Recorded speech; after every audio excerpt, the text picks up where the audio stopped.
Rehefa misy ny loza tahakan'ny nitranga tany Ankazobe ireny dia misy hatrany ny tsy fampiana rà eo anivon'ny foibe fitairizan-drà eo anivon'ny hopitaly Hjra Ampefiloha. Nisy ny antso atao amin'ny Fanomezan indrindra ny vonjovona atao anatin'ny nitranga iny.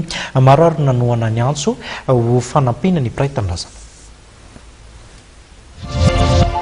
Manoloana ny loza izay niseho teny Ankazobe sy ny antso nataon'ny foibe Hjra dia maro ireo olona no niazakazaka nanohana anavotana ny mpiray tanindrazana aminy teto amin'ny banque de sang teto amin'ny hopitaly Hjra Ampefiloha.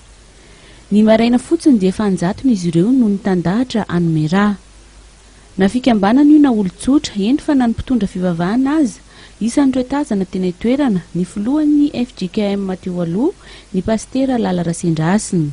Efa fanaony zao ary vao maika nanao izy raha nahare an'ilay loza raha ny fanazavany. Zany hoe zany fa nanohana ihany taloha efa ela be dia misy an'ity fahoriana fahavoazana ikambanana ity eto amin'ny firenena kanefa indrindrandrindra amin'ny sehatry ny fiangonana Hjra dia manao fanoana fitiavana fampahirezana andreo le tratrin'ny loza zany indrindra ireo maratra moa zany satria ho amin'izany no antony anaovana fanomezan-drà zao.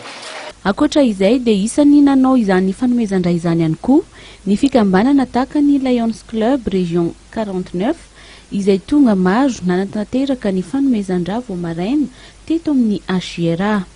Ankahirany fianakavian'ireo izay namohiny ainy tamin'ny tao anatin'ny accident tamin'ny route de Majunga iny.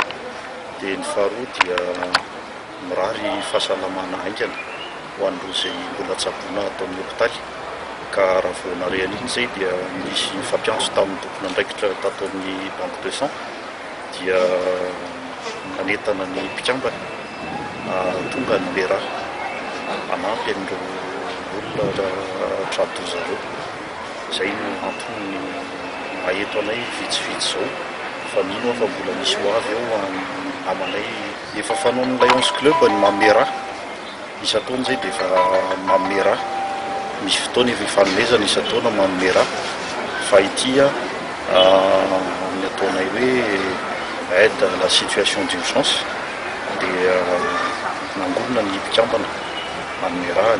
Akoatra azy ireo dia nisy ihany koa ny olon-tsotra maro izay tonga namaly ny antso ka nilaharana ny nanome an'izany raha izany maraina io. Ny manome raha tokoa manome ainy.